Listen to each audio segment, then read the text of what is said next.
Good morning, જય શ્રી કૃષ્ણ. તો સવાર પડી ગઈ છે અને બહુ કડકડી ઠંડી છે. ઉઠવાની ઈચ્છા જ નહીં થતી, તો બી આપણે ઉઠવું પડે. શું થાય? તો એક બાજુ આપણી ચા થઈ રહી છે, લોટ બંધાઈ ગયો છે અને આજે આપણે બનાવવાનું છે પાલક અને મેથીની ભાજીનું શાક. તો એના માટે આપણે લસણ ડુંગળી સમારી લીધું અને હવે થોડું લીલું લસણ લઈ લઈએ. તો આ બધું પહેલાં આપણે એક મોટા તપેલામાં લઈ લીધું, એને 2-3 પાણીએ ધોઈ નાખીએ. રહી ફૂટી ગઈ, હવે હિંગ નાખી દઈએ અને જોડે જોડે લીલું લસણ નાખી દઈએ. લસણ સતળાઈ ગયું છે, હવે અંદર ડુંગળી નાખી દઈએ. એક નાની ડુંગળી લીધી હતી આપણે. આ ડુંગળી સતળાઈ ગઈ છે, હવે ટામેટું નાખી દઈએ અને થોડું એવું મીઠું નાખી દઈએ. લસણ ને એવું ચડી ગયું છે ડુંગળીનું, તો આપણે હવે મસાલો કરી લઈએ. 1 ચમચી મરચું, અડધી ચમચી હળદર અને 1 મોટી ચમચી ધાણા જીરા પાવડર. હવે જો મિક્સ કરી દઈએ. મસ્ત ધોઈ લીધી હતી, હવે અંદર નાખી દઈએ.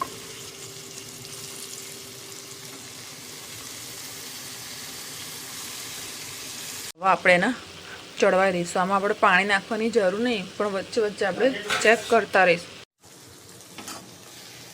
તો આપણું શાક સરસ ચડી ગયું છે. હવે આપણે કોથમીર નાખી દઈએ.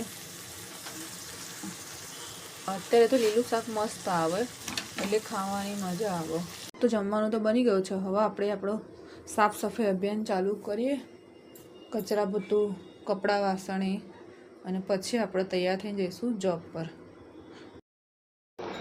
તો આજે સાંજે આપણે જમવા બનાવવાનો છે દાળ ભાત.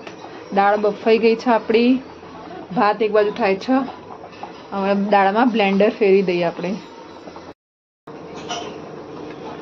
તો દાળ આપણે બ્લેન્ડરથી ક્રશ કરી લીધી. હવે અંદર જરૂર પ્રમાણે મીઠું, મરચું, ધાણા જીરું, 2 ચમચી જેટલું ધાણા જીરું પાવડર, અડધી ચમચી જેટલી હળદર નાખી દઈએ અને પછી દાળને ઉકળવા દઈએ.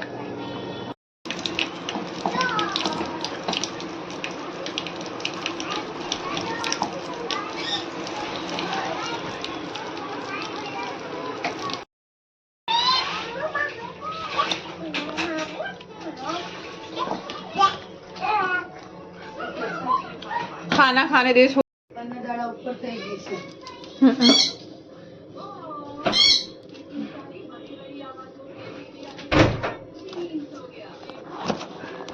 તો આપણો ભાખરીનો લોટ બંધાઈ ગયો છે. હવે આપણે એના ગુલ્લા કરી અને બધી ભાખરી વણી લઈએ. એક બાજુ આપણે ભાખરી વણવાનું ચાલુ કરી દીધું છે અને એક બાજુ ભાખરી આપણી ચડે છે. તો ગુજરાતીના ગમે તે હોય, પણ ભાખરી તો જોઈએ. ચા ભાખરી સવારે નાસ્તામાં જોઈએ, રાત્રે બી ભાખરી જોઈએ. હા, મારો છોકરો શું થયું? અને આ બાજુ માયુ અને મિસ્તિકા ઝઘડી રહ્યા છે એક વસ્તુ માટે. આપી દે દીદીને, ડાયો દીકો વસ્તુ મારો આપી દે. જો માયોનો ગુસ્સો આવ્યો, માયો ફેંકી દીધું વેલણ. તો આજે આપણે બનાવવાની છે તલની ચીક્કી. તો આપણે 3 વાટકી જેટલો તલ લઈ લીધા છે અને એટલા જ પ્રમાણમાં ગોળ લઈ લીધો છે. તો પહેલાં આપણે તલને શેકી દઈશું. તો પહેલાં આપણે તલ શેકી દઈએ. એકદમ થોડા ક્રિસ્પી થઈ જાય એવા કરી દેવાના. 5 થી 10 મિનિટ થશે આપણે તલ શેકાવામાં.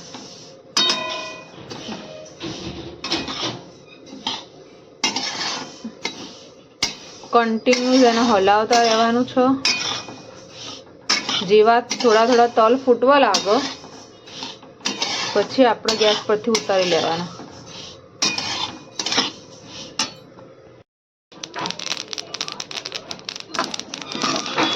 તો આપણા તલ તળતળ બોલવા લાગ્યા છે એટલે શેકાઈ ગયા છે. હવે આપણે એને ઠંડા થવા કાઢી દઈશું.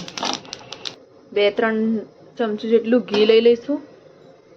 અને ઘી ગરમ થાય એટલે આપણે જે ગોળ લીધો તો એ ગોળ નાખી દઈએ. અને ગોળનો ઝીણો સમારી દેવાનો એટલે એનો પાયો બનતા વાર ના લાગે. અને હવે બધું મિક્સ કરી અને ગોળનો પાયો આપણે બનાવી દઈશું.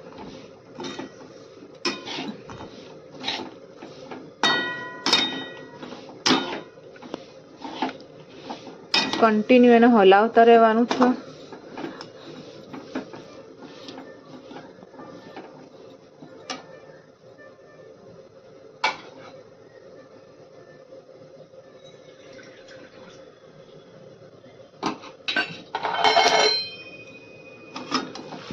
તો તમે જોઈ શકો છો આપણો ગોળ ઓગળવા લાગે છે. આ આપણે શું કહેવાય ઝીણો કર્યો તો ને એટલે ફટાફટ ઓગળી જશે.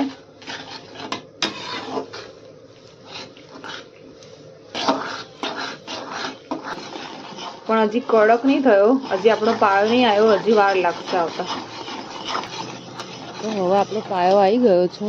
હવે આપણે અંદર તલ નાખી દઈએ અને ગેસ બંધ કરી દઈએ અને પછી બધું મિક્સ કરી દઈએ. બધું બરાબર મિક્સ કરી દેવાનું છે. અને આપણે આવી રીતે એક પ્લાસ્ટિકની બેગમાં ઘી ભરી ઘીમાં ચોપડી અને પછી આવી રીતે પાથરી દેવાનું છે ઉપર. અને આવી રીતે કંઈ હોય વસ્તુ એને ઘીવાળી કરી અને પછી થેપી દેવાનું છે. અને પછી થોડું થેપ્યા પછી આવી રીતે વેલણથી એકદમ પતલી પતલી ચીક્કી વણી લેવાની છે આપણે. તો આપણા ચીક્કીના અડધો કલાક માટે રેસ્ટ આપ્યો તો આપણે એના પીસ કરી લઈએ.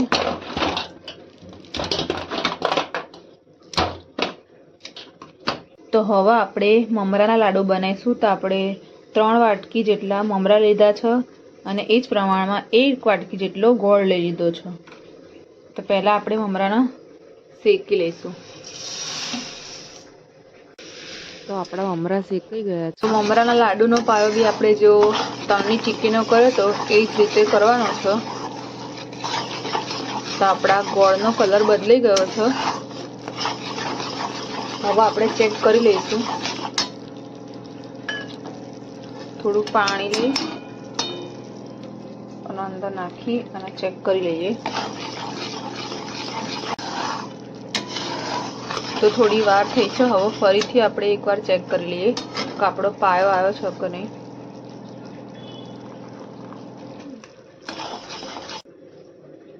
તો હવે આ રીતનું થઈ ગયું છે, તૂટવા લાગ્યું છે એટલે હવે આપણો પાયો આવી ગયો છે. તો હવે આપણે એમાં મમરા નાખી દઈશું અને ગેસ બંધ કરી દઈશું. તો હવે આપણે આ ગરમ મિશ્રણ નીચે ઉતારી લીધું છે અને આપણે ગરમ ગરમમાં જ લાડુ વાળવાના છે. તો આ રીતે પાણીવાળા હાથ કરી અને પછી લાડુ વાળવાના છે. ગરમ ગરમમાં જ વાળવાના છે, નકર પછી તમારા લાડુ વળાશે નહીં.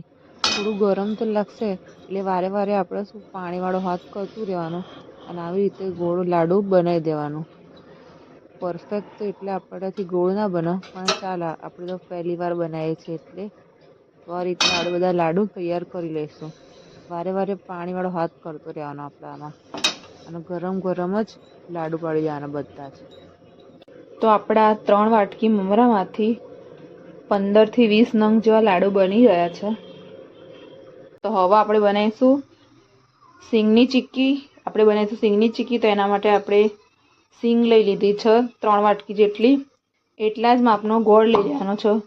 આ સિંગને આપણે અધકચરી વાટી દીધી છે. તો પહેલાં આપણે ઘી મૂકી દીધું છે અને ઘીમાં આપણે ગોળ નાખી દઈએ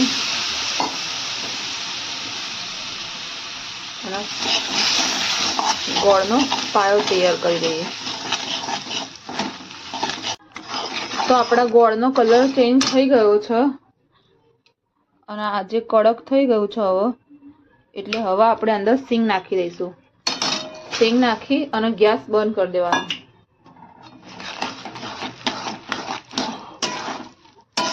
વાટકી લઈ લીધી છે જેને આપણે ઘી વાળી કદરી છે અને એનાથી આમાં થેપી દઈશું આપણે.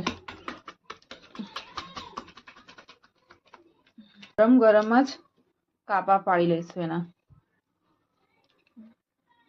તો હવે આપણે એના કાપા પાડી દીધા. હવે આપણે એનો અડધો કલાકનો રેસ્ટ આપી દઈશું. તો અડધો કલાક થઈ ગયો છે. હવે આપણે એના પીસ પાડી લઈએ. ફર્સ્ટ ક્લાસ આપણી સિંગની ચીક્કી પણ તૈયાર થઈ ગઈ છે.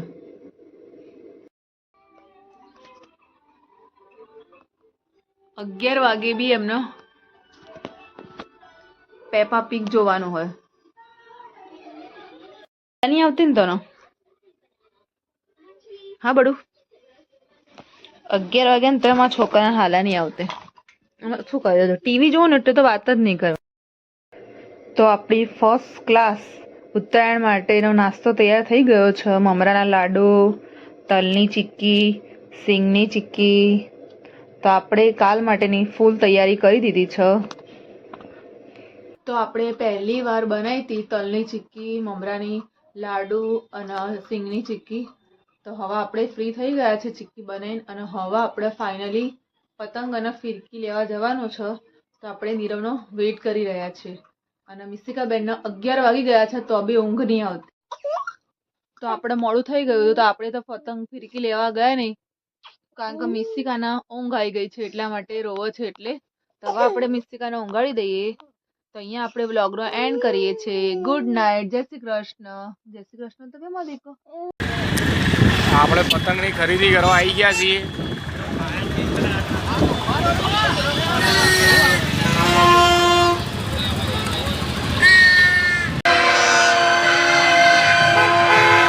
ઉત્તરાયણનો ઉત્સાહ.